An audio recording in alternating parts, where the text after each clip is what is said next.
Partisans de l'info libre, bonjour.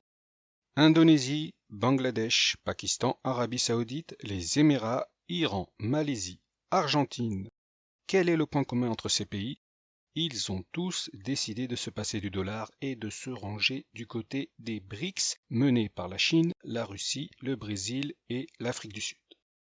De l'aveu de la directrice du FMI, le dollar est en train de perdre son statut de monnaie de référence. Les grands pays sont en train de se débarrasser de leurs bons du Trésor américain et donc petit à petit, une quantité astronomique de dollars est en train de revenir aux USA. Alors concrètement, qu'est-ce que cela va changer pour nous? Quelles sont les conséquences de la fin du dollar en tant que monnaie de référence? Aujourd'hui, nous allons nous pencher sur ce problème en mode conspirationniste, c'est-à-dire explorer des pistes sans tenir compte des soi-disant sources officielles autorisées.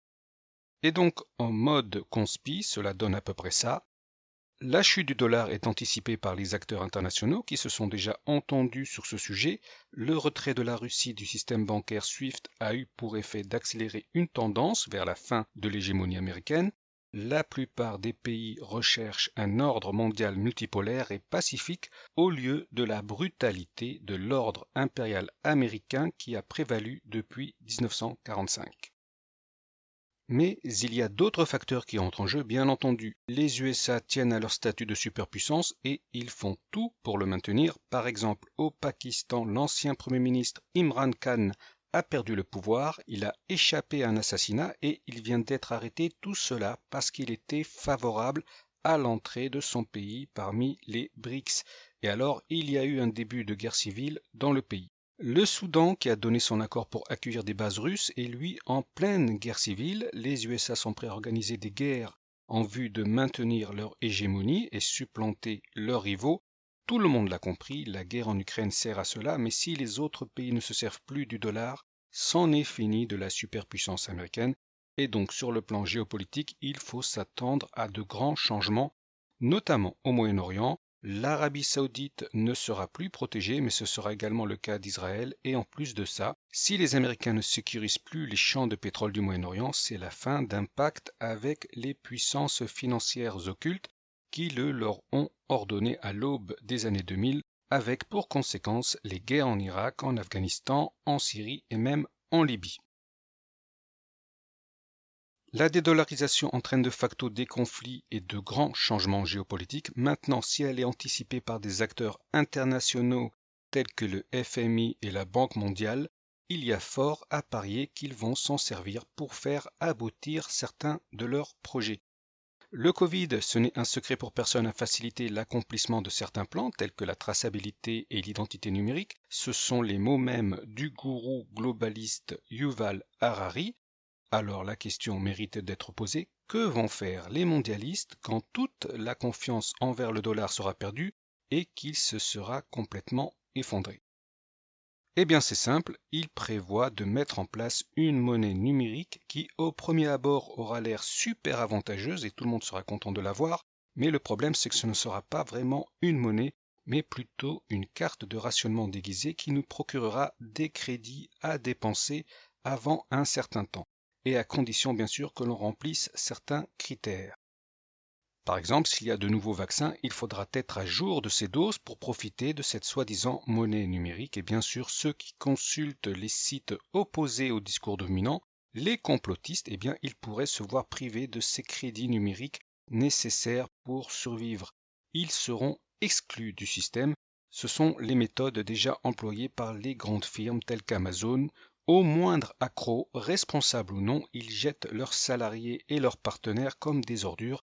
Pas de discussion, aucun droit, aucune revendication, pouf, direct à la poubelle, ton compte est clôturé sans préavis, tu dégages. Eh bien, il prévoit de reproduire ce schéma à l'échelle de la société. Les droits civiques, les droits humains, la loi, on s'en fout, tu dégages, tu es exclu, crève comme un chien. Regardez comment ils ont traité le personnel soignant et les pompiers. Et donc la crise du dollar annonce en réalité le nouvel ordre mondial multipolaire des globalistes, du moins c'est ce qu'ils planifient, mais en réalité cela ne va pas arriver. Il y a d'autres forces, les mondialistes ne sont que des gamins avec 13 ans d'âge mental. On l'a bien vu avec les dirigeants de pacotille qu'ils ont placés au pouvoir un peu partout. Ce sont des simples d'esprit qui n'ont pas les neurones assez structurés pour être capables de raisonner. Mais par contre, ils maîtrisent l'art de la communication et en face d'eux, bien sûr, il y a la populace bornée qui se laisse systématiquement avoir. Concrètement, la fin du dollar devrait être programmée cet été. Pourquoi? Parce qu'à ce moment-là, les gens seront en vacances. Et donc, quand on leur annoncera qu'ils ne peuvent plus retirer plus de 50 € par semaine, ils ne vont pas pouvoir sortir dans les rues pour manifester. Ils seront en Corse, en Thaïlande, les pieds dans l'eau. Oh, tu as entendu, il paraît qu'on ne peut plus retirer notre argent. Qu'est-ce qu'on pourrait bien faire? Eh bien, rien du tout. Tu t'es fait avoir par des gens plus malins que toi et maintenant tu devras te soumettre et leur obéir. Et il va de soi que la fin du dollar implique une grande crise dans la zone euro. Il y a toujours un effet domino, comme on l'a vu après la faillite de la Silicon Valley Bank. Et si vous ne me croyez pas, vous n'avez qu'à écouter Christine Lagarde, qui a été piégée et qui a craché le morceau devant de faux journalistes russes. Elle a déclaré que l'euro numérique serait lancé au mois d'octobre, et donc il est prévu pour être la bouée de secours pour tous ceux dont les économies seront bloquées. En résumé, la fin du dollar est d'ores et déjà la cause de plusieurs conflits à travers le monde. Elle entraîne une refonte de l'ordre mondial.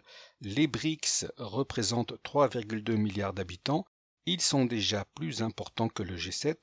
En outre, la dédollarisation devrait servir de tremplin à une monnaie numérique et entraîner une refonte de notre société avec l'entrée en scène du passe carbone, de l'identité numérique et toutes les autres fantaisies imaginées par les utopistes du Forum économique mondial. Sur le plan des prédictions, la fin du dollar pourrait également être liée à la fin du régime macroniste. Il y a plusieurs prédictions qui en annoncent la fin, et le seul indice que l'on ait, c'est que cela arriverait en été, alors que le soleil brille très fort et qu'il fait très chaud. Il y a des gens qui portent des chemises hawaïennes, et la foule énervée se presse contre les grilles de l'Élysée. On en reparlera. En attendant, si vous avez des sous à la banque, je vous conseille d'en retirer une partie parce que cela ne vaudra plus grand-chose. Il y a des visions prémonitoires qui annoncent que l'on sera dans des magasins sans pouvoir acheter quoi que ce soit. Et cette fois, il se pourrait bien que cela rende les gens fous furieux. Tous les scandales, tous les détournements, leurs retraites, leur santé, les morts, les sacrifices, ils l'ont accepté. Mais si on leur retire leur Nutella et leur choc à pic, alors là, ils vont tout casser.